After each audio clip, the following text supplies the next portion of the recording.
let's just jump right into this, where I've just landed into HKIA on scoot from Singapore. I'll be here for 3 days and I'm traveling with my friend Zen. Yes, that's his name, and there's nothing much to do in an airport, so we hopped on the Airport Express to head to Hong Kong Island. We got the 3-day Airport Express pass, which meant free travel on the MTR Hong Kong's metro system and the Airport Express itself. Once at Hong Kong Station on this early morning, well, obviously the first thing to do was go get some breakfast. This meant wandering a bit through the districts of Central and Sheung Wan. I stayed here the last time I visited HK, so everything is really familiar. We entered this little shop that served congee or rice porridge, and I got mine with beef and youtiao, which is this crunchy Chinese snack that I got in Penang last time. After that full and content, we kept walking on, seeing much of what I'd seen a few years back, including the 150-year-old Man Mao Temple, a small establishment in the district. Now, Zen is a car enthusiast and he was on the lookout for exotic cars. So we finally walked all the way past Sheung Wan to board the MTR at Sai Ying Pun and head back to Central.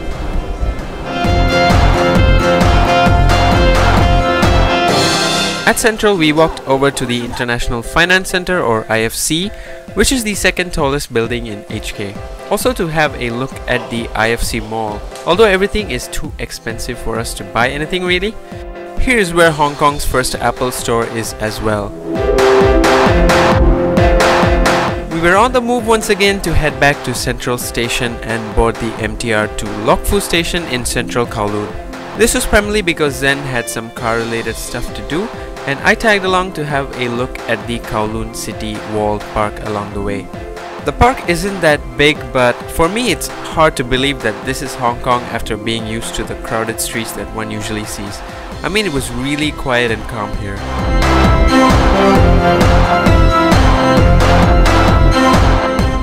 It was then a bus back to Kowloon, where we got off at Nathan Road near Jordan to get lunch.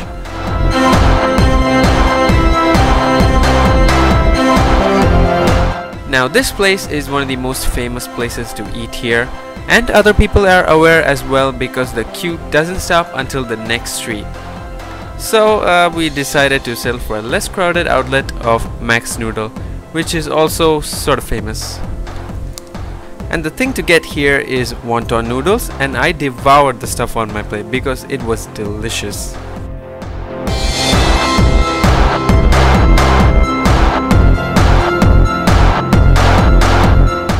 So after that lunch, we walked just a little more, reached the place we were staying, dumped our bags and took a little rest. One little nap later, we left our little room and were on the MTR bound again for Central.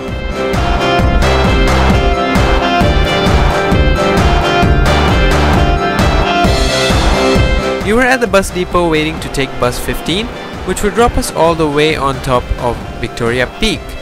I mean, this is something you can't miss when you're in Hong Kong, and the view on top is simply stunning.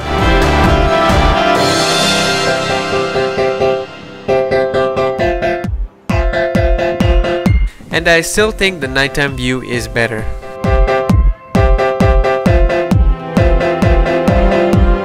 Not really interested in anything else over here. We caught the same bus back and then traveled to Prince Edward MTR to get dinner. Wanting to eat more Cantonese food, we got dim sum at this well-known place called One Dim Sum.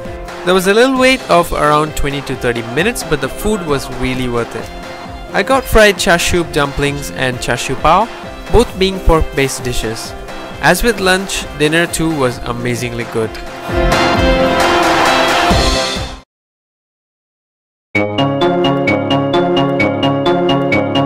I was incredibly tired and woke up quite late.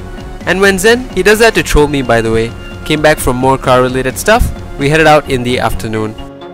We traveled one stop on the MTR to East Tsim Sha Tsui and walked just a little to have a look at the island side view.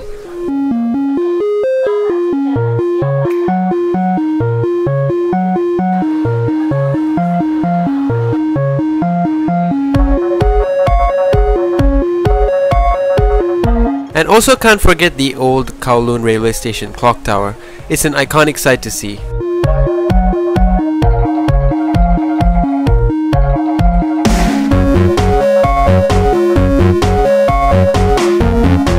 It was unfortunately quite hazy today, so the view wasn't the greatest, but for me I enjoyed it quite a lot anyway. It would have been nice to take a ferry across the bay, but we decided to do it at a later time. After that, we had a long walk along northwest through the crowded streets. This was to head to the Hong Kong Museum of History. I'm someone who enjoys museums a lot. Well, Zen not so much, but I find that I visit a local museum wherever I go. It's sort of a must. Unfortunately, they don't allow filming within the museum, so here are a lot of photos instead.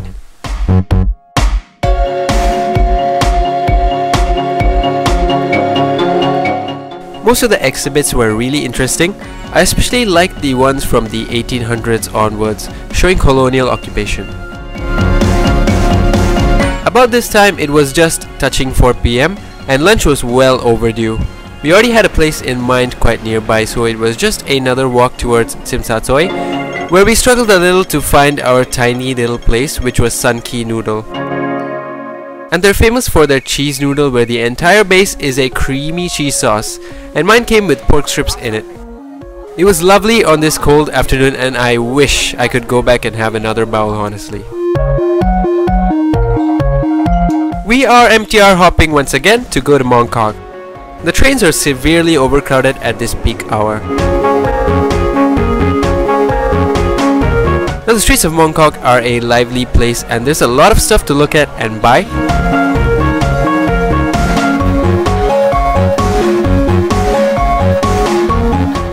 While shopping was not on my list of things to do in Hong Kong, seeing all of the colorful neon signs and shops kind of makes you want to buy something, and I bought an SD card. Although this did come in handy later. Right behind the main streets is the ladies' market, where you can get all sorts of cheap clothes and souvenirs that you'd expect to see. So after roaming around a while, it was another time to get another MTR ride.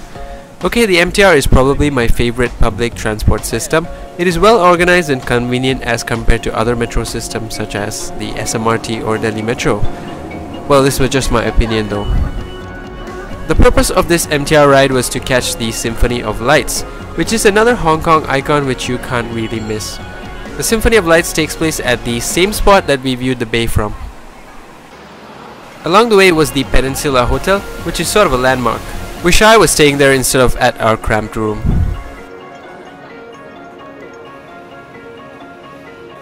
And of course, I'm going to say that the night view over the bay is better than the daytime one.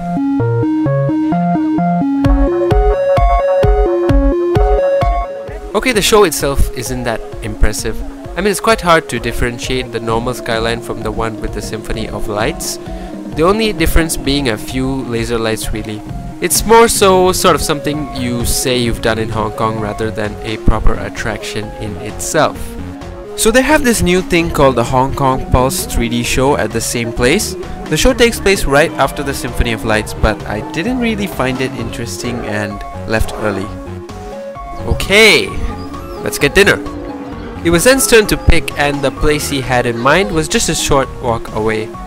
We were going to be spending a bit of money and eating at a proper restaurant, or the Michelin-starred Tsim Sha Tsui outlet of Din Tai Fung, which is now a chain serving these little dumplings with soup in them called xiaolong bao.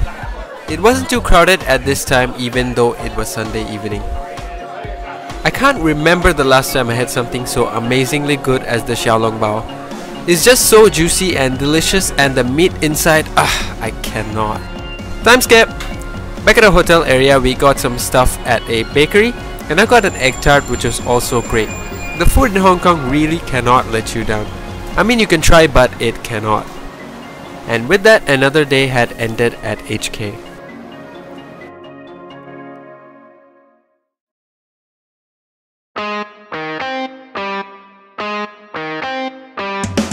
This would be my final day in Hong Kong, and Zen and I parted ways at our hotel, hoping to meet later for lunch.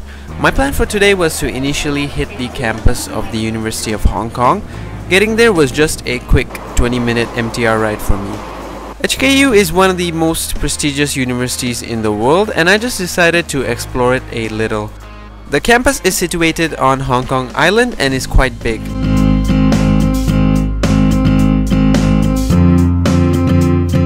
I was though too hungry to wander too far, so I ended up getting breakfast at one of the HKU canteens.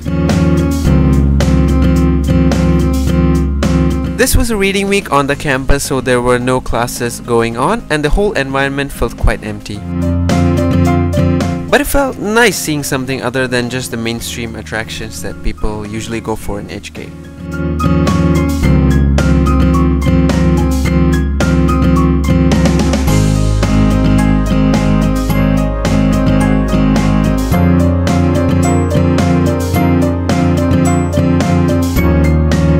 So after this, it was on the MRT once again. The HKU MRT station is only accessible via lifts, which is quite interesting to note. I was on the MTR headed for Causeway Bay to go to the Sogo outlet and buy some stuff. Mostly just instant noodles though. Outside Causeway Bay, it was very busy with a lot of people around. What's cool is they had this exhibition on Star Wars right outside Times Square shopping center.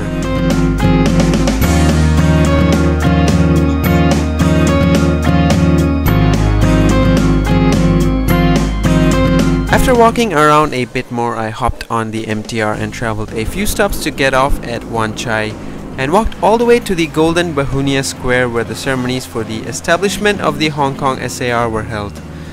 The behunia is also the national flower of Hong Kong.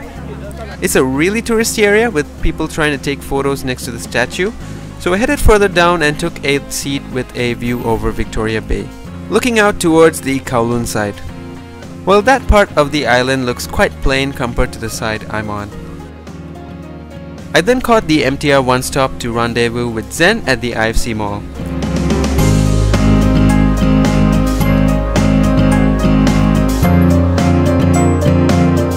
He was already there and had been there an hour earlier, but it wasn't that I was late, he had just arrived quite early, so no problems. It was just about time for lunch and we had planned this out as well, so we caught the MTR for a stop to get off at Shangwan. After a little struggle to find the place, walking through the easily confusing streets of this area of Hong Kong, which he had walked through on the first day, we finally arrived at this shop, Cocky Noodle. The queue was astonishingly long and we had to wait for a good 30 minutes. This shop is famous for its beef noodles and I got a bowl with strips in it. The soup was flavorful and the beef was quite juicy. Overall, another great meal in HK and also our last here. So after that, it was time to try another form of transport in HK and we hopped on a old-fashioned tram for a few stations. The tram has remained unchanged over 100 years and is the only double-decker tram system in the world. It's also the cheapest way to travel around Hong Kong. Probably the most exciting as well. We got off in front of the impressive headquarters of the HSBC. Just a bit further was the Bank of China building, which is also a big feature in the Hong Kong skyline. There is an observation deck on one of its floors which was unfortunately closed at the time, which meant we couldn't go up and have a look from above. Meh. Walking further on, we made our way towards the Central Ferry Pier to finally catch a ride on the Star Ferry.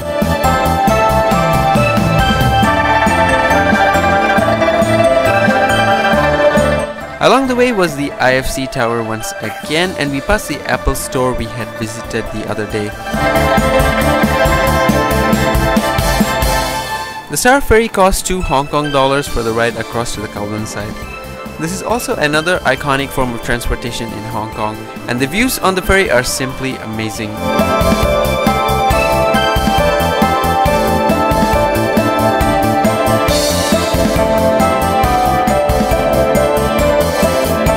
It's a shame that these modes of transport have become sort of irrelevant with the subway system in place now.